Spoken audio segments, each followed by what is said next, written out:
I like that intro a lot. Welcome to the Cheech and Chong podcast with yours truly, Alex. We're going to get underway with week 4 of the NFL kicking off tonight.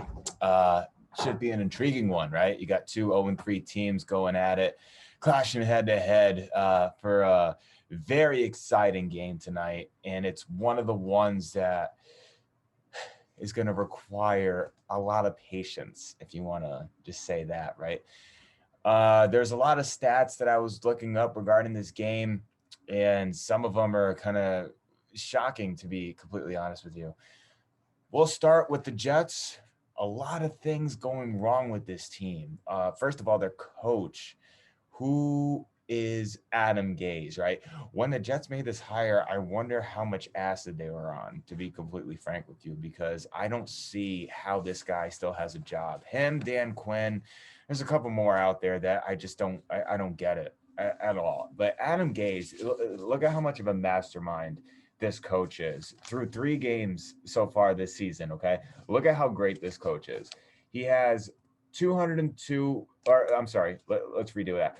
Through 3 games this season, right? The first game, 254 total yards. Second game, 277 total yards. Third game, 260 total yards. He's averaging 263 total yards per game. Total. And if that's not enough for you, I have so many stats to get to on the Jets. It's mind-boggling. Pass yards per game for the Jets, right? Sam Darnold, 202, 173, 171, 151, 154 pass yards per game is what the Jets are doing with Sam Darnold. So 263 total offensive yards. That's incredible. That's penalties, everything included. 263 total yards a game. So I saw a stat regarding your New York Football Jets, and it's kind of sickening. Again, because Adam Gase is so great, the Jets haven't had a lead the entire season. It's one out of 6 teams that haven't led all year for the first 3 games in the entire NFL existence. One of 6 teams. That's incredible. You got to be pretty bad. Imagine if you bet on the Jets all one time, right? You were never winning pretty much. I mean, I know they were an underdog in all 3 games, but my God, it must have been heart-wrenching to see this team repetitively in the tubes, in the drain. It's incredible. So you can put your money on that tonight against the Denver Broncos. Not much better. Now that I'm looking at this, the Broncos setup as well, they're only averaging 15 points per game. The Jets are averaging 12.3 points per game. So the Broncos are 30th in points per game. The Jets are 32nd in points per game. Not much of a discrepancy there. Both of them can't score. The Broncos do have a pretty good defense. They lost 16-14, I believe, against Tennessee Titans week 1, but Gostkowski missed 3 field goals that would have put them in the tubes, and the Titans would have covered that point spread instead of the Broncos. The next game, they held it against the Steelers pretty well. They held it against the Steelers pretty well. They lost by 5 points, and then they got blown out against the Bucs last week in Tampa Bay. I think the Bucs are turning out to be the team that we all thought they were going to be before the season started. The Broncos look to avoid their first 0-4 start for the 4th time in team history. They did it 3 times prior to this year. If they were to lose tonight, as a Vikings fan, you could guarantee that I want the Jets to win big tonight, because the Jets are looking to get another quarterback. And I don't think that Denver is going to make a move with Locke. As soon as Locke gets back from injury, I think that, Drew Lock is Denver's quarterback for the long haul. So go Jets tonight. Ready for this statistic, huh?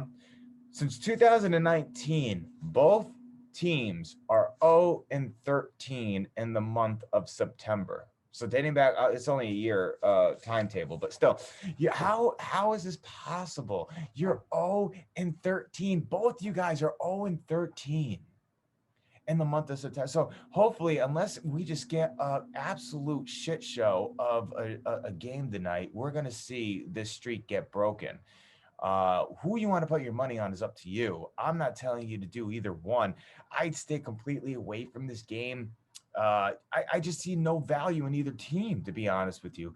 Whoever wins tonight, what does that solidify? It solidifies nothing. Both these teams are going nowhere. No one's going to, this isn't going to do anything for either team. Darnold and the Jets are 0-7 when Darnold throws multiple interceptions. I mean, we know, and he threw 2 pick-sixes against the Indianapolis Colts last week. 2 pick-sixes, and I think it was one of his first throws that Xavier Rhodes pick-sixed them to the house. So not much of a game we're going to have here tonight. I think if anything, and I bet it's going to shock the world because this is the NFL and this is what happens in the NFL is the unexpected, right? We're going to see a shootout. I bet, I guarantee if I were to have to choose between over under Jets, Denver, whatever which way I may go, I'll bet that it's going to go over the total, and I bet that the Jets are going to win, just because that's the complete opposite of what everyone thinks is going to happen. That more often than not happens because this is the National Football League and the COVID-driven season. Incredible that the Jets. What is their, neither of these teams have an identity. You see, what we get with the Jets is, when you have Russell Wilson, you have a guy who makes your team better, right? You get deck chairs and lawn furniture, as Colin Cowherd likes to say. You get deck chairs and lawn furniture, and then you put the guy up front to coordinate everything. And that's Russell Wilson. Russell Wilson could take no-name players and make something out of it, and he'll get you to the destiny. He'll get you to the playoffs year after year after year. He makes people around him better. With Sam Darnold, the setup needs to be perfect in order for Darnold to make that next step. So that's what the difference is. Wilson and the great quarterbacks make their teams better. Darnold needs stabilization to make his team get further. And that's what the main difference for Darnold that you see nowadays, because no one thinks that Sam Darnold is a bad quarterback. No one ever says that. What we think is everything needs to be perfect around him. And who's to say if everything is perfect around him that he could excel to that next step? We're not sure, because all we've seen with Sam Darnold is below average weapons. We're not even going to say average to below, just complete below average. I don't know what else the Jets need to say, hey, this is our guy. I think Darnold is the guy in New York. But honest to God, I think that they're trying to tank for Trevor. Not trying to tank. I just think they want Trevor more than they want Darnold. And that's kind of sad because Darnold hasn't had a chance. You see what I'm saying?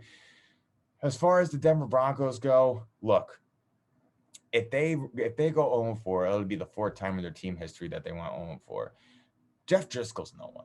Okay, they're not going to go forward with them. It's like Sean Mannion for the Vikings. That's our backup. No, we're not going to go forward with them. They're not going to go forward with Driscoll. 55% completion percentage, 3 touchdowns, 2 interceptions. Look, he's a backup. Those are solid numbers for a backup. Are the Denver Broncos really going to head out and try to get Trevor? Look, this is week 4 in the NFL season. I don't remember a year where there were so many teams that started out this bad that actually need a quarterback, or presumably need a quarterback. Denver might go after Trevor. Who's to say they won't? Do they believe in Locke? Elway has had a terrible time drafting quarterbacks and making them something in Denver. He's had a terrible time in doing that. So who's to say that he won't try to get Trevor Lawrence as well? I don't know, but this is the tank bowl, right? I think who was it last year? It was Miami versus another terrible team. I think it was the Bengals. Miami versus the Bengals, and everyone was calling it the tank bowl. It was like week 8, something like that. We're in week 4, and we're already talking about a tank bowl. And I hope to God that the Vikings are part of this tank bowl sooner or later. As they stand 0-3, and everyone keeps saying that we're too good to tank.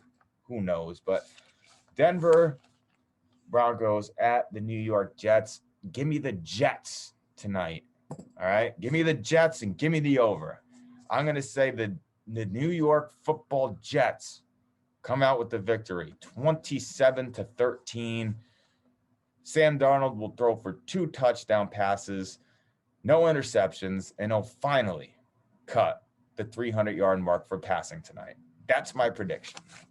And look, more football on your way. This is only Thursday. We got the whole NFL schedule coming up tomorrow. Have a good night, guys.